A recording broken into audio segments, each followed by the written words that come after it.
La France n'est pas une puissance. La France, c'est-à-dire la France, c'est quoi? C'est le mensonge, le désordre, l'anarchie, le vol, le pillage. Ça, c'est leur culture. C'est leur formation. Ce sont les paroles de M. Mamadou Doudé Daniel, un patriote tchadien qui sait très bien de quoi il parle pour avoir servi dans la gendarmerie de son pays et mené une lutte politico-militaire pendant plus de 30 ans. Mais le plus intéressant, c'est ce qui vient après. La France, qu'est-ce que la France a apporté en Afrique? Je veux une seule personne ici dans toute l'Afrique francophone qui lève le doigt pour me dire que voilà le positif que la France a amené. La France n'a rien amené de positif en Afrique. Elle n'a amené que de négatif. Ce qui se passe aujourd'hui en Afrique francophone, le cas du Mali, la Côte d'Ivoire et le Sénégal, c'est l'histoire qui se répète. C'était les Senghor, les Houphouët, en bonne marionnette de l'impérialisme qui ont combattu Modibo Keïta. Et Modibo Keïta, à l'époque, était le seul à créer son argent qui a quitté le franc CFA à l'époque. Goïta est en train de suivre les pas de Modibo Keïta. Et aujourd'hui, c'est Macky Sall et Ouattara qui combattent Goïta. C'est la même chose. La France, elle fait quoi? Ceux-là, si la France ne les touche pas, c'est parce qu'ils corrompent la France. La Côte d'Ivoire et le Sénégal. Mais nous parlons du Tchad. Non, pas du Tchad seulement. Je te parle, quand on parle de la France, il faut parler de tout. Je parle, la France, qu'est-ce qu'elle a, et quel pays francophone comme ça que tu as vu émerger? Le seul qui s'est débrouillé à s'émerger, c'est le Rwanda. Et là aussi, il a fallu qu'il quitte la langue française. Mais aujourd'hui, la Côte d'Ivoire est bien avancée. La Côte d'Ivoire n'est pas avancée. Si on voit la capacité de la Côte d'Ivoire, elle n'est pas avancée. Elle est avancée en quoi? Quand tu as la capacité de voyager en avion et que tu voyages en charrette, tu veux dire que tu as avancé? Ils ne sont pas avancés. Si on a chassé les baboules, c'est à cause de la transformation du cacao. Et on a amené quelqu'un qui est d'accord qu'on ne transforme pas, qu'on ramasse tout ça, on amène à Macron. La France n'a réussi nulle part, ni en développement, ni en quoi que ce soit. Je vous donne un exemple. Mais la langue, c'est un plus. La langue est un plus, je ne crois pas. Parce que la majorité de ceux qui ont été formés en français en France ne nous ont servi à rien. Quand tu parles ici en Afrique, quand on te parle des militaires, on te dit de Saint-Cyr. Cite-moi un seul Saint-Syrien militaire qui a pris le pouvoir ici en Afrique et qui a développé son pays. Il n'y en a pas. Tous sont des moches. La France ne nous fabrique que des cancres. Elle ne nous envoie que des incompétents. Dis-moi un seul ressortissant des universités, des grandes universités françaises qui a dirigé l'Afrique et qui l'a amené là où on veut. Il n'y en a pas. Et les militaires, à chaque fois quand on parle, les Français se vantent, ça c'est un Saint-Syrien, un Saint-Syrien. Ils ont fait quoi? Sankara a étudié à Madagascar ici, étudié à Yaoundé ici. Il a dirigé le pays pendant 4 ans. Et ce que Sankara a laissé comme souvenir, ça va rester 4000 ans. Parce que jusqu'ici, le Burkina marche au rythme des idées de Sankara. Et là, il a eu la chance qu'il n'a pas été au Saint-Cyr. S'il était au Saint-Cyr, il ne pouvait pas faire ça. Donc il deviendra cancre. Oui. La France, il faut voir partout où la France intervient et où son armée intervient. La lutte contre le terrorisme.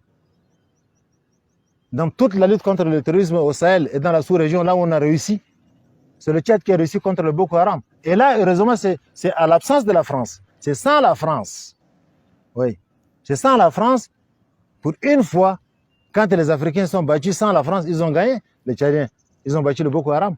Mais le Boko Haram est toujours présent. Non, le Boko Haram, ce n'est rien. C'est un problème de volonté. Le Boko Haram ne peut rien faire. Moi, quand j'étais même en opposition. Mais c'est peut-être que la menace n'est pas grande, que la France n'est pas présente aux côtés de Non, ça c'est à l'époque, cette fois-ci, je tire chapeau au maréchal. Parce qu'il a refusé, il leur a dit qu'il n'avait pas besoin de la troupe à terre parce que la troupe tchadienne suffit. Et là, il a réussi. Paix à son âme, il a réussi. Il faut lui reconnaître certaines qualités, ce monsieur. Et là, il a réussi. Donc, qu'est-ce qu'il faut faire pour la France? Il faut la dégager, point. Même si aujourd'hui on veut ou on ne veut pas, elle va partir. Parce que ce que les gens ignorent, c'est un vent. En 1990, quand le MPS est arrivé, tout le monde est en train de se vanter, oh, le MPS s'est battu, non. C'était un vent de la démocratie qui a soufflé dans le monde entier. Ce n'est pas le MPS qui a cassé le mur de Berlin. Ce n'est pas le MPS qui a chassé Siad Barre, qui était un dictateur impeccable en Somalie. Aujourd'hui aussi, c'est la même chose. Ce vent est arrivé par notre volonté, contre notre volonté, ça va arriver parce que c'est la volonté de tous les peuples d'Afrique. Ils ne veulent plus de cette France. Puisqu'elle est inutile. Elle est inutile, elle ne nous sert à rien. Elle est prédatrice tout simplement. Oui. Mais donnez-moi un seul exemple de ce que la France a fait de positif ici au Tchad. C'est où? Nos sociétés, c'est elle qui l'a tué avec son ajustement structurel. Quelle société vous parlez? Toutes nos sociétés, est-ce qu'il existe encore une? Moi, j'ai assisté au dernier marché de coton à l'époque. Les paysans, nos paysans, là, quand on achète le coton comme ça, c'est des billets craquants. C'est des gens qui, le jour où ils gagnent il vend son coton, ils s'habillent comme toi. Ils montent ta dernière moto, le dernier cri, ils montent ça, les paysans. Mais c'est grâce au franc CFA. Hein? Mais le franc CFA, c'est notre franc, c'est pas le franc de la France. Mais il est fabriqué en France. Non, mais ça, c'est. Garanti par la France. Ouais, mais ça, c'est rien. Non, garanti, mais maintenant, l'Afrique de l'Est, les gens, ils ont rapatrié leurs sous. Parce que la population a pompé, ils ont rapatrié leurs sous en Afrique de l'Est. En Afrique centrale, vous allez rester comme ça, 52 ans. Ça ne va pas bouger. Mais ne faut-il pas seulement revoir la coopération? Quelle La France coopération? est une puissance Une puissance? mondiale. Non. C'est là où vous vous trompez, vous, la francophone. Elle n'est rien. Elle n'est même pas un soulier dans le monde. Quelle puissance? Maintenant, les hommes sont en train de parler dans le monde, là. Est-ce que Macron parle? Les puissances, on les voit aujourd'hui.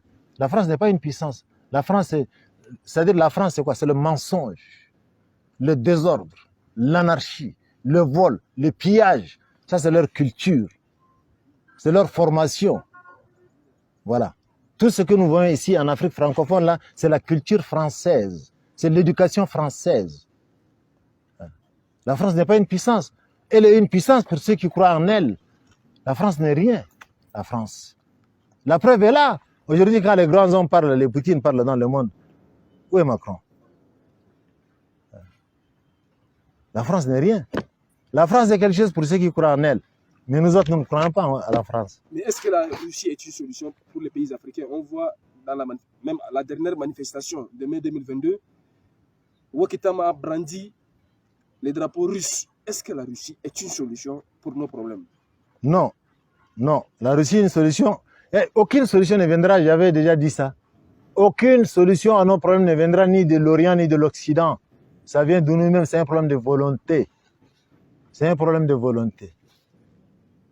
C'est l'année dernière, là, je crois, le Mali a tapé, c'est le Mali, ou le Burkina a tapé 750 000 tonnes de coton. Le Mali? Oui, 750 000 tonnes de coton. C'est ce que Tomalba a voulu faire quand il avait créé Kalgoua. 750 000 tonnes de coton.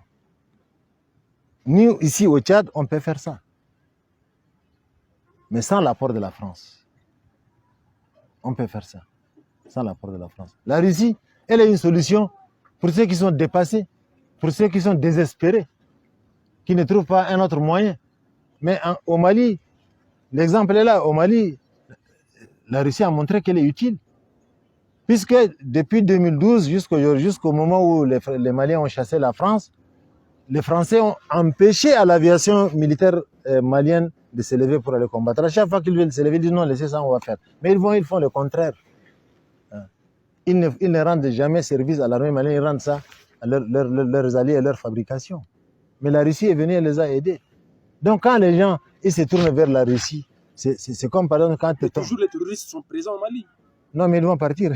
Ils ne sont pas venus en 2 minutes. Ils sont venus progressivement. Ils vont partir aussi progressivement. Pour ça, il n'y a pas de doute. Pour ça, il n'y a aucun doute. J'ai confiance en Assimi Goïta avec ses 4 colonels. Ces 5 officiels, j'ai confiance en eux. Toute l'Afrique a confiance en eux. Voilà. Et maintenant, il y a le petit capitaine là qui vient d'arriver aussi. Il fait notre fierté. Ça va arriver. Ça va arriver.